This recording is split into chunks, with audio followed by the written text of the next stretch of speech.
तो बच्चों इस वीडियो के अंदर हम करेंगे क्लास 10th के चैप्टर नंबर 5 एपी के एग्जाम्पल नंबर 14, 15 और 16। तो एग्जाम्पल नंबर 14 इंपॉर्टेंट है क्योंकि इसके अंदर आपको एक फॉर्मूला भी पता चलेगा। तो एग्जाम्पल नंबर 14 देखते हैं। इसमें दिया है find the sum of the first 1000 positive integers. फिर सेकेंड पार्ट भी है, उसको बाद में देखेंगे। तो पहले पार्ट में हमें बताना है कि 1000 पॉजिटिव इंटीजर्स का सम कितना होगा। तो पॉजिटिव इंटीजर्स नेचुरल नंबर ही होते हैं। पॉजिटिव इंटीजर कहाँ से शुरू होंगे आपके, जैसे अगर आप इसकी एपी बनाना चाहो तो एपी क्या बनेगी, शुरुआत हम करेंगे 1 से, फिर 1 के बाद 2, फिर 3, फिर 4। इस तरीके से आपको जाना है कहाँ तक, 1000 तक। और इन सब का अगर हम सम करें 1 + 2 + 3 + 4, तो इन सब का सम करके कितना आएगा ये हमें पता करना है। तो यहाँ पर देखो आपको फर्स्ट टर्म भी पता है, कॉमन डिफरेंस भी पता है क्योंकि नेचुरल नंबर्स हैं तो सबके बीच में एक एक का ही डिफरेंस होगा, और साथ में हमें लास्ट टर्म भी पता है। तो यहाँ पर हम सम का कौन सा फॉर्मूला लगा सकते हैं, जो मैंने आपको इंट्रोडक्शन वाले पार्ट में बताया भी था। ये वाला फॉर्मूला हम लगा सकते हैं, SN = n/2 a + l, जहाँ पर a क्या है फर्स्ट टर्म और l क्या है लास्ट टर्म। तो इस वाले फॉर्मूले को लगा देते हैं, बस सिंपल, वहां से हमारे पास इसका सम आ जाएगा। फिर सेकंड पार्ट में आपको एक फॉर्मूला भी पता चलेगा कि अगर हमारे पास फर्स्ट n पॉजिटिव इंटीजर दे रखे हो कितने भी, तो उसको निकालने के लिए हम क्या फॉर्मूला यूज कर सकते हैं, बिना सम के भी हम उसको निकाल सकते हैं। ये वाला फॉर्मूला लगाए बिना SN = लेकिन यहाँ पर तो लगाते ही है, फॉर्मूला क्या होता है, SN = n/2 a + l। तो यहाँ से आप n की जगह पर क्या रखोगे, आपको निकालना है S1000। ठीक है, n की जगह पर ये कितने नंबर होंगे, 1 2 3 4, ये ऐसे करके नंबर चल रहे हैं 1000 तक। तो ये हो गया 1000/2। ए क्या होती है फर्स्ट टर्म, फर्स्ट टर्म यहाँ पर दे रखी है 1, और लास्ट टर्म कितनी दे रखी है, लास्ट टर्म है 1000। अब आपको क्या करना है, इससे इसको डिवाइड कर लो, 2 से कैंसिल हो जाएगा 500 बार। तो 500 एज इट इज आ गया। 1000 में जब 1 को प्लस करेंगे तो कितना आ जाएगा, 1001। अब इनकी मल्टीप्लीकेशन कर लेते हैं, तो ये 2 0 तो एज इट इज आ जाएंगे। 5 1 जा 5, फिर 5 0 जा 0, 5 0 जा 0, और फिर 5 1 जा 5। तो इसका मतलब S1000 में शुरुआत के जो 1000 टर्म्स होती हैं या पॉजिटिव इंटीजर्स होते हैं, उन सब का सम कितना आता है, 500 500। ठीक है, तो लास्ट में आप लिख दोगे therefore the sum of first 1000 positive integers is कितना आया, 500,500। ठीक है, इसी तरीके से आपको ये वाला क्वेश्चन करना है। सेकंड वाले पार्ट का सॉल्यूशन देखते हैं। सेकंड वाले पार्ट के अंदर सबसे पहले तो आप एपी बनाओ। एपी बनाने के लिए आपको क्या करना पड़ेगा, यही सारे नंबर लिखने पड़ेंगे, लेकिन इस बार लास्ट का जो टर्म है, जो पहले 1000 था, इस बार क्या है वो n है। हमको कहाँ तक निकालने हैं, n नंबर तक। तो एपी क्या हो जाएगी, 1, फिर 2, फिर 3, फिर 4, और कहाँ तक जाना है आपको, n तक। ये n कुछ भी हो सकता है, कोई भी नंबर। तो यहाँ से आपके पास एक फॉर्मूला निकल के आएगा, उसको ध्यान से समझ लेना। तो यहाँ पर आप फिर दोबारा से यही वाला फॉर्मूला लगाओ, SN = क्या होता है, n/2 और फिर a + l। तो SN, n की जगह पर तो n नहीं रखना है क्योंकि n के पॉजिटिव इंटीजर्स का सम पूछा है हम पे। तो n/2, a की जगह पर जो फर्स्ट टर्म है वो है 1, और l कितना है, l है हमारे पास n, मीन्स लास्ट की टर्म n है। तो यहां से आपके पास एक फॉर्मूला बन गया जिसको आप लिख सकते हो कि therefore the sum of first n positive integers वो हमेशा क्या होगा, n × n+1 या 1 + n लिख लो, बात एक ही है, और अपॉन में 2। ठीक है, ये फॉर्मूला आप याद रखते हो तो आप इस वाले क्वेश्चन को भी इसी फॉर्मूले से कर सकते थे। जैसे आपके पास n कितना है, n है यहाँ पर 1000 टर्म्स हैं, तो यहाँ पर n की जगह पर हम क्या रख देते, 1000। फिर n+1 मीन्स जो भी 1000 है उसमें 1 प्लस कर दो तो कितना आ जाएगा, 1001, और अपॉन में कितना है 2, 2 से इसको कैंसिल कर लेंगे तो कितना आ जाएगा, 500। अब 500 की इसमें मल्टीप्लाई करेंगे, यही नंबर आएगा। तो n की जगह पर कुछ भी दे रखा हो, आप डायरेक्ट इस फॉर्मूले को भी यूज कर सकते हो। जैसे आपसे ये कह दिया जाए कि यहाँ पर 50 है, तो आपको क्या रख देना, 50 × 50 + 1, 51/2, फिर उनको काट लेना। अगर यहाँ पर 100 हो, 200 हो, n की वही वैल्यूज यहाँ पर रख दी जाएंगी, और डायरेक्ट हम इससे फर्स्ट n पॉजिटिव इंटीजर्स का सम निकाल देंगे। ठीक है, इसीलिए इसको भी आप याद रखना। अब देखते हैं हम एग्जांपल नंबर 15। तो एग्जांपल नंबर 15 दिया है, find the sum of first 24 terms of the AP या of the list whose numbers whose nth term is given by an = 3 + 2n। हमें बताना है S24। क्या बताना है? S24। तो आपको एक चीज़ पता होगी, मैंने फॉर्मूला आपको बता रखा है, वो क्या होता है? n/2 2a plus n-1 into D. तो यहाँ पर चलो n की जगह तो हम 24 रख देंगे, यहाँ पर भी n आ जाएगा 24 और यहाँ पर भी n की जगह पर क्या आ जाएगा? 24। लेकिन S24 निकालने के लिए मुझे क्या क्या चीज़ चाहिए? मुझे एक तो जरूरत पड़ेगी a की और एक d की। तो a और d कहाँ से हम पता करेंगे? तो इसने बताया है कि nth टर्म जो है वो इससे डिफाइन होती है। an इक्वल टू क्या है? 3 + 2n। तो n की जगह पर अगर हम 1 रख देते हैं तो हमें a1 पता चल जाएगा, मीन्स फर्स्ट टर्म। अगर n की जगह पर 2 रख देते हैं तो a2 पता चल जाएगा, मीन्स सेकंड टर्म। एक n की जगह पर हम 3 रख देते हैं तो a3 पता चल जाएगा, मतलब थर्ड टर्म। n टर्म का मतलब क्या है? First term, second term, third term, fourth term. तो हम वहां से पहले एक एपी तैयार करते हैं और एपी से हम ए और डी निकालते हैं। जब ए और डी आ जाएंगे तो फिर हम S24 निकाल देंगे। एन की जगह पर हमें पता ही है यहाँ पर क्या रखना है? 24, ये वाला। तो सबसे पहले आप क्या करो, इसके अंदर जो हमारे पास ये जो दे रखा है ए एन, इसमें अलग अलग एन की वैल्यूज पुट करके देखते हैं हम। तो ये दे रखा है 3 + 2n। तो पहले हम निकालते हैं for n equal to 1, means पहली टर्म क्या होगी? तो a1 इक्वल टू हो जाएगा 3 + 2 और इस n की जगह पर क्या आ गया? 1। तो ये हो गया 3 + 2 1 जा 2 और इक्वल टू में 5। अगर हम निकालते हैं n इक्वल टू 2, मीन्स दूसरी टर्म क्या होगी? तो a2 निकालने के लिए आपको क्या करना है? इसी में 3 + 2 और n की जगह पर क्या रख देंगे? 2। तो ये हो जाएगा 3 + 4, कितना आ गया? 7। अगर मान लीजिए आपको n की जगह पर रखना है 3, तो a3 इक्वल टू कितना हो जाएगा? 3 + 2 और इस n की जगह पर क्या आ जाएगा? 3। तो ये अब कितना हो जाएगा? 3 + 2 3 जा 6 और 6 और 3 कितने हो गए? 9। इसी तरीके से हम आगे चलते रहेंगे। चलो एक और निकाल लेते हैं फॉर n इक्वल टू 4। तो a4 इक्वल टू हो जाएगा 3 + 2, यहाँ पर आ गया 4। तो 3 + 2 4 जा 8, तो ये कितना आ गया? 11। तो इसका मतलब हमारे पास जो लिस्ट ऑफ नंबर्स है वो क्या बन गई? हम लिख सकते हैं यहाँ पर लिस्ट ऑफ नंबर्स, वो कितनी है? लिस्ट ऑफ नंबर्स आई हमारे पास 5 7 9 और 11। ठीक है, ये लिस्ट बन गई। इसके आगे भी ऐसे ही करके नंबर चल रहे होंगे। तो यहाँ से आप क्या क्या चीज़ निकाल सकते हो? यहाँ से एक तो हम पता कर सकते हैं ए क्या है यहाँ पर? 5 है, फर्स्ट टर्म 5 है ना। और डिफरेंस को हमें चेक करना पड़ेगा कि ये एपी है भी या नहीं। तो आपको दिख रहा होगा सब में 2 2 का डिफरेंस है। यहाँ पर इसमें से इसको माइनस करें तो 2 का डिफरेंस, 9 में 7 करेंगे तो भी, इसमें से इसको करेंगे तो भी 2 2 का डिफरेंस चल रहा है। तो हम यहाँ पर लिख सकते हैं कि कॉमन डिफरेंस, ठीक है, जिसको हम डी से डिनोट करते हैं, वो क्या होता है? वो होता है a2 - a1। चेक करके बताना पड़ेगा आपको। फिर उसके बाद a2 की जगह पर रख दो 7 और फिर -a1 की जगह पर 5। तो ये कितना आ गया? 2। उसके बाद हम लिख सकते हैं कि अगर हम a3 - a2 करें तो a3 कितना है यहाँ पर? 9। 9 - 7 करेंगे तो कितना आएगा? 9 में 7 गया तो भी 2 आया। ठीक है, या फिर अगर हम करते a4 - a3, तो a4 कितना है यहाँ पर हमारे पास? 11 और 11 में से 9 को माइनस करेंगे तो भी कितना आया? 2। तो लास्ट में आप लिख सकते हो, यहाँ पर इस जगह पर लिख देता हूँ, आप ध्यान से देख लेना।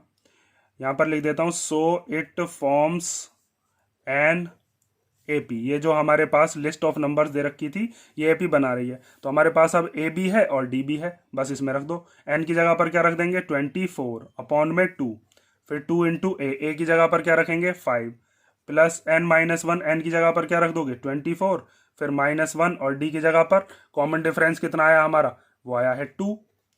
ठीक है, तो अब यहाँ पर इससे इसको कैंसिल कर लेते हैं। ये चला गया 12 बार, 2 5 जा हो गया 10 प्लस 24 में से बन गया 23 और मल्टीप्लाई में 2। 23 2 जा कर लो, 23 2 जा कितना हो जाएगा? 23 2 जा होते हैं 46। और अब 46 में 10 को प्लस कर लो तो ये हो जाएगा 56।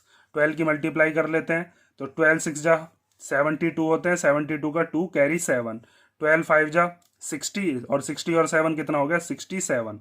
तो लास्ट में आप बस क्या लिख दोगे? There four.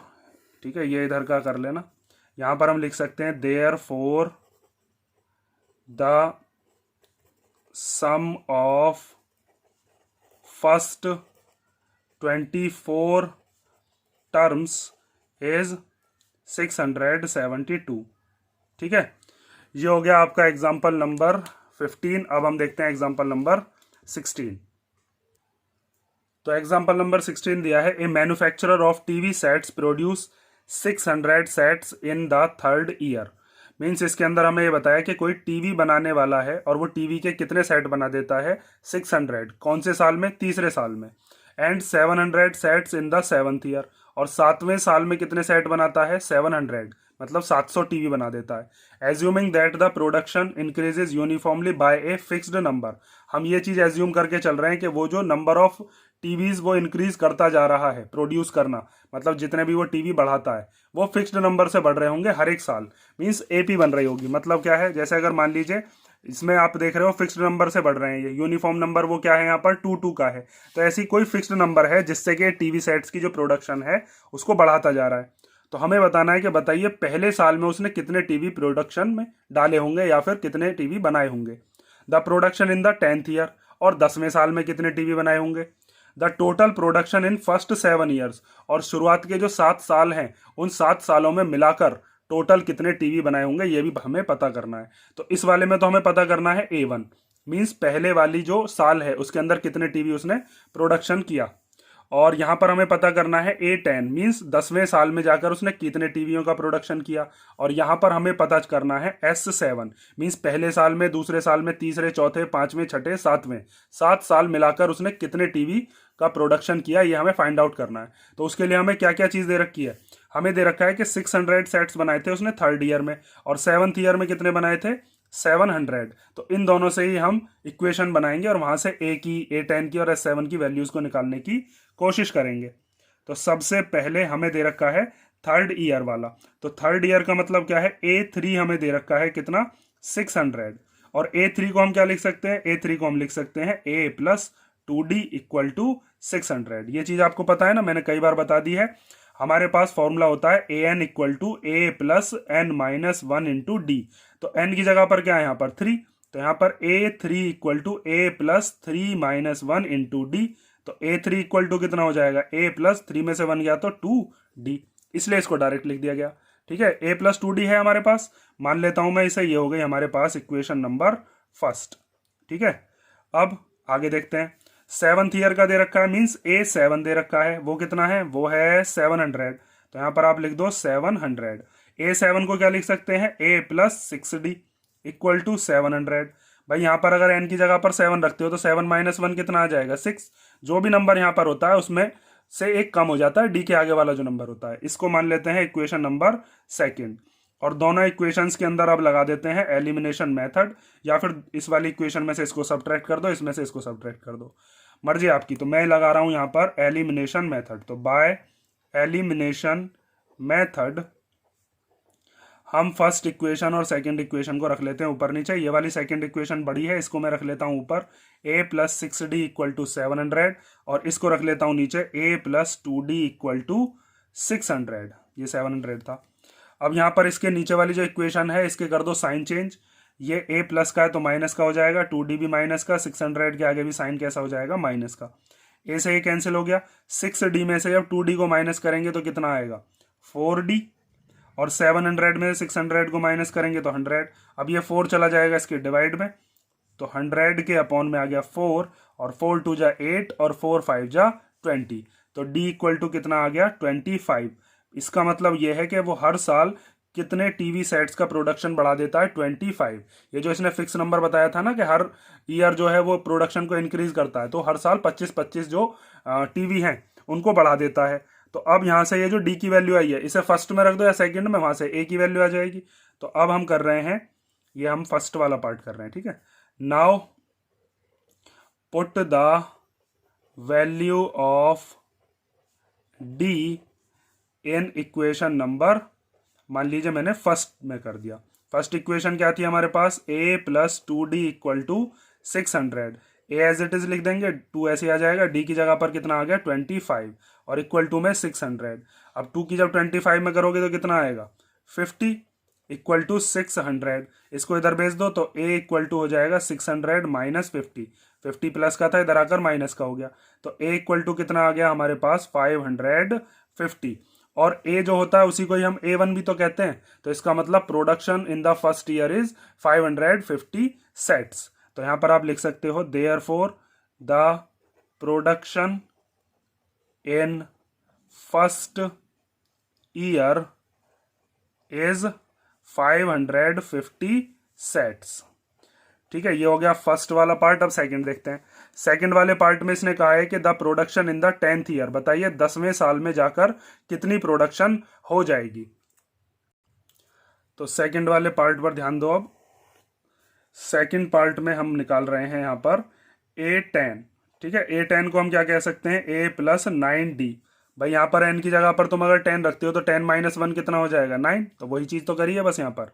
तो A10 = A की जगह पर जो हमारा अभी आया है 550, उसको लिख लो, +9, और D की जगह पर कितना था, D यहाँ पर भी रखा था हमने 25, यहाँ ये निकाल रखा है ना 25, और A10 = हो जाएगा 550 प्लस इनकी मल्टीप्लाई कर लेते हैं। 9 5 जा 45 का 5 कैरी 4, फिर 9 2 जा 18, 18 और 4 हो गया 22। इनको प्लस कर लेते हैं तो A10 = आ जाएगा 0 और 5 हो गया 5, 5 और 2 हो गए 7, और 5 और 2 हो गए 7। मीन्स 10वें साल में जाकर उसकी कितनी प्रोडक्शन हो जाती है, 775 टीवी सेट्स वो बनाता है 10वें साल में। तो आप लास्ट में लिख सकते हो therefore the production in 10th year is 775 sets of TV. ठीक है, ये सेकंड हो गया। अब थर्ड देख लो। थर्ड वाले में इसने क्या कहा था, थर्ड वाले में इसने कहा था कि 7 साल में मिलाकर टोटल प्रोडक्शन कितनी हुई है। मीन्स हमें क्या निकालना था, S7। तो अब आप S7 का फॉर्मूला लगा दो। फॉर्मूला आप जानते हो क्या होता है, n/2 2a + n-1 × d। यही गिने चुने इसमें 2 या 3 फॉर्मूले हैं, बस यही आपको हर एक क्वेश्चन के अंदर अप्लाई करने हैं। तो n की वजह, तो n की जो वैल्यू है वो तो इसने बताई है, Sn ही तो होता है, तो n की जगह पर क्या रखा हुआ है, 7। तो हम S7 = n की जगह पर 7 रख देते हैं, अपॉन में 2, फिर 2 × a मतलब क्या है, फर्स्ट टर्म, वो कितनी दे रखी है 550, प्लस n की जगह पर क्या आ गया 7, फिर -1, और d की जगह पर कितना आ जाएगा 25, जो हम यहाँ पर भी निकाल चुके हैं। तो अब इसको आगे सॉल्व कर लेते हैं। 7/2 कटेगा तो है नहीं, इसको ऐसे लिख लेते हैं। अभी इन दोनों की मल्टीप्लाई कर लो तो 2 0 जा 0, 2 5 जा 10 का 0 कैरी 1, 2 5 जा 10 और 1 11। उसके बाद 7 में से 1 गया तो 6 × 25, 25 6 जा कितने होते हैं 150। तो ये हो जाएगा 1100 प्लस 150। इन दोनों को प्लस कर लेते हैं, तो प्लस करके कितना आएगा 1250, यही आएगा ना, 1100। हाँ ठीक है। अब 2 से इसको डिवाइड कर लो तो 2 6 जा 12, 2 2 जा 4 और 2 5 जा 10। अब 7 की मल्टीप्लीकेशन कर लेते हैं 625 में। तो 7 5 जा कितना हो जाएगा 35, 35 का 5 कैरी 3। उसके बाद 7 2 जा 14, 14 और 3 हो गए 17, 17 का 7 कैरी 1, फिर 7 6 जा 42 और 1 43। ठीक है, ये आ गया आपके पास टोटल 7 साल का जो उसका टीवी सेट्स का प्रोडक्शन था वो। तो लास्ट में आप बस ये चीज़ लिख देना, यहाँ पर स्पेस कम बची है, मैं इधर लिखे देता हूँ। चलो इसके बाद इधर लिखे देता हूँ, लास्ट में लिख देनी है हमें वो लाइन के the total production in 7 years is 4375 TV sets. ठीक है, SETS है ये। तो ये हो गया आपके एग्जाम्पल नंबर 16, और इसी के साथ इस चैप्टर के हमारे जितने भी एग्जाम्पल्स थे वो हमने साथ के साथ निपटा लिए। एक्सरसाइज से पहले एग्जाम्पल्स दिए हुए होते हैं, तो पहले आप एग्जाम्पल्स किया करो, फिर उसके बाद जब आप एक्सरसाइज करोगे ना, तो आप एक तरीके से आप ये कह सकते हो उस एक्सरसाइज को तो खुद भी कर सकते हो। क्वेश्चन को मेरे सॉल्व करने से पहले खुद क्वेश्चन को अटेम्प्ट करने की कोशिश किया करो, तभी आपको करने में थोड़ा मजा आएगा। चलो अब इसको कर लेना आप एग्जाम्पल्स को, और एक्सरसाइज हम करेंगे नेक्स्ट वीडियो में। और इसमें अगर कोई डाउट हो तो कमेंट करके पूछ ही सकते हो आप।